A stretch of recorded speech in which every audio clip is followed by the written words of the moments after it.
Hello friends, आज मैं आप लोगों को दोबारा impact of VIMD on learning and development के बारे में बताऊंगा।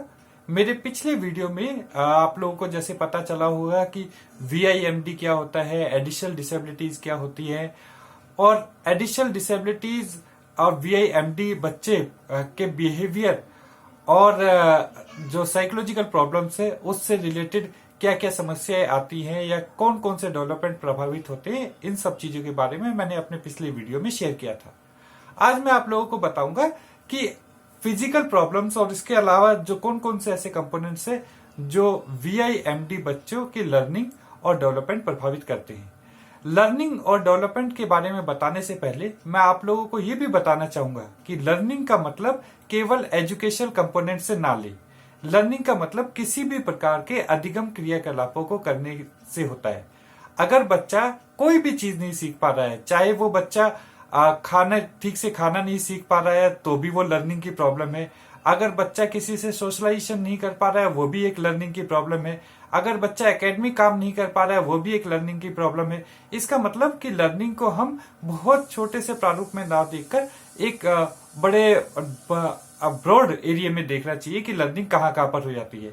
अगर कोई बच्चा अपने आप अपने कपड़े नहीं पहन पाता है, इसका मतलब कि उसकी लर्निंग अच्छी नहीं है, जिस वजह से वो डेली लिविंग एक्टिविटी के अंदर अपने कपड़े ठीक से नहीं पहन पा रहे हैं। इसलिए लर्निंग को काफी ब्रॉड कंपोनेंट समझकर हम लोग बात करेंगे। आज मैं आप लोगों को बताऊंगा फिजिकल या हेल्थ से रिलेटेड इश्यूज जो visually impaired with multiple disabled बच्चों में होते हैं। उन बच्चों में जनरली वैरायटीज ऑफ प्रॉब्लम्स होती हैं। जैसे हम लोग देखते हैं कि उसे सिजोफ्रेनिया हो जाता है या सेंसी लॉस हो जाता है या उस बच्चे को और बाकी इससे रिलेटेड एसोसिएट प्रॉब्लम्स हो जाती हैं। अगर इस तरह की प्रॉब्लम्स बच्चे को आती है, इसका मतलब कि बच्चे को कहीं ना कहीं लर्निंग में समस्या का सामना करना पड़ेगा। अगर सेंसरी लॉस है तो बच्चा विजुअली इम्पेयर्ड है, साथ में हेयरिंग इम्पेयर्ड है या बच्चा डेफ ब्लाइंड है, तो उस बच्चे को सीखने में कुछ समस्याओं का सामना करना पड़ेगा। ये नहीं कहते हैं कि बच्चा नहीं सीख पाएगा, मगर उसके जो सीखने की क्षमता है वो एक नॉन डिसेबल्ड के मुकाबले थोड़ी सी कम होती है। उसी प्रकार से जो उसके बहुत सारे डेवलपमेंटल स्टेजेस होते हैं, उन डेवलपमेंटल स्टेजेस के माइलस्टोन्स को अचीव करने में बच्चों को समस्या का सामना करना पड़ता है। कभी कभार बच्चे बड़े फिजिकली क्लमजी हो जाते हैं या ऑकवर्ड होता है, जिसकी वजह से बच्चों के फिजिकल डेवलपमेंट प्रभावित होता है। अगर बड़ा ही सुस्त रहेगा, क्लमजी रहेगा, कुछ ऑकवर्ड अपने आप को फील करेगा तो वो सोसाइटी में इंक्लूड नहीं हो पाएगा, जिसकी वजह से बच्चे के फिजिकल के साथ साथ सोशल डेवलपमेंट भी प्रभावित होता है। मे बी पॉसिबल ऐसा भी होता है कि बच्चे की मोटर स्किल भी प्रभावित होती है VIMD बच्चों की।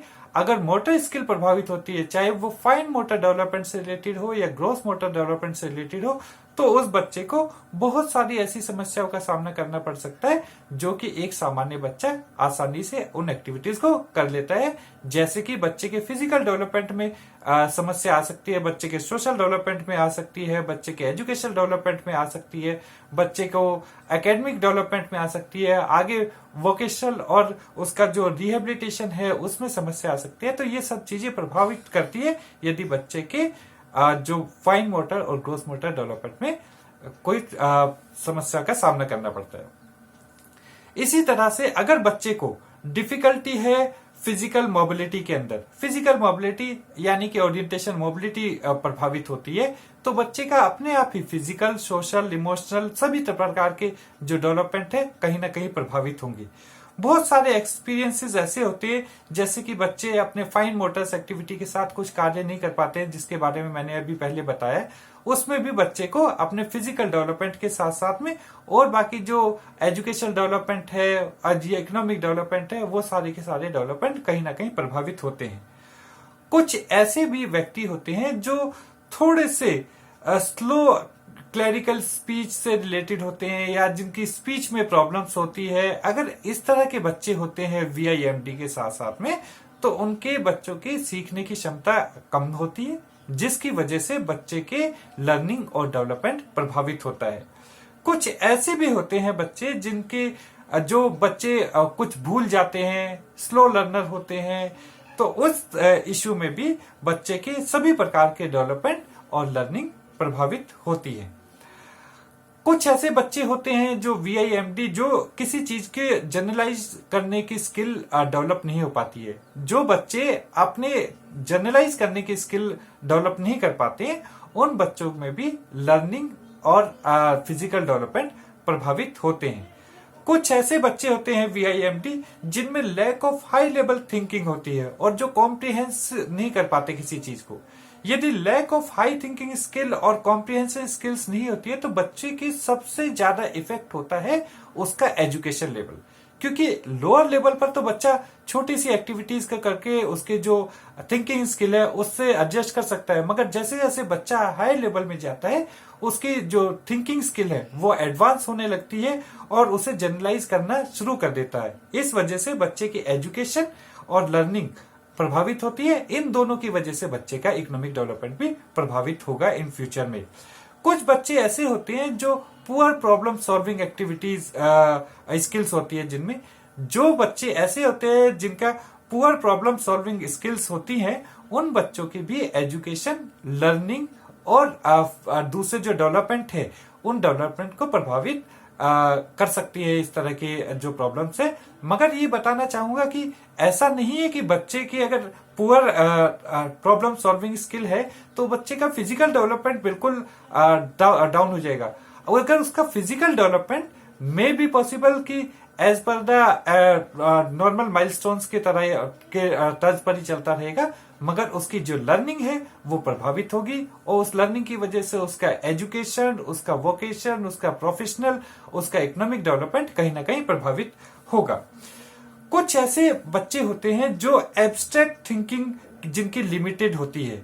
जब बच्चों की एब्स्ट्रैक्ट थिंकिंग लिमिटेड होती है, खासतौर से VIMD बच्चों की जिनकी एब्स्ट्रैक्ट थिंकिंग लिमिटेड होती है, उन बच्चों के साथ समस्या सबसे ज्यादा एजुकेशन में आती है, क्योंकि इनिशियल स्टेज पर तो बच्चा कॉन्क्रीट एक्सपीरियंस के साथ अपनी एजुकेशन ले लेता है, मगर जैसे जैसे हायर लेवल पर जाता है उस बच्चे की एब्स्ट्रैक्ट थिंकिंग स्किल बढ़ती है। अगर बच्चे की एब्स्ट्रैक्ट थिंकिंग स्किल नहीं बढ़ेगी तो उस बच्चे का एजुकेशन लेवल कहीं ना कहीं प्रभावित होगा। उसकी लर्निंग की जो कैपेसिटी है, उसकी लर्निंग की क्षमता है, वो लर्निंग की क्षमता कहीं प्रभावित होगी और जिसकी वजह से आने वाले आगे जो डेवलपमेंट होंगे उन डेवलपमेंट को भी प्रभावित करेगा। कुछ ऐसे बच्चे भी होते हैं जो कि थोड़े से VIMD होने के साथ में उन बच्चों को किसी चीज के साउंड की, डायरेक्शन की, इन सब चीजों के लोकलाइजेशन करने में समस्या का सामना करना पड़ता है। लोकलाइजेशन का मतलब है कि वो ये नहीं पता लगा पाते हैं कि कौन सी चीज किस तरफ से आ रही है, कौन सी आवाज आ रही है।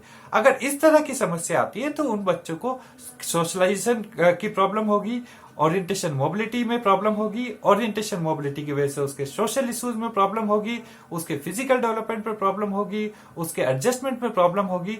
तो इस तरह से उसकी जो लर्निंग है और डेवलपमेंट है वो काफी हद तक प्रभावित होगा।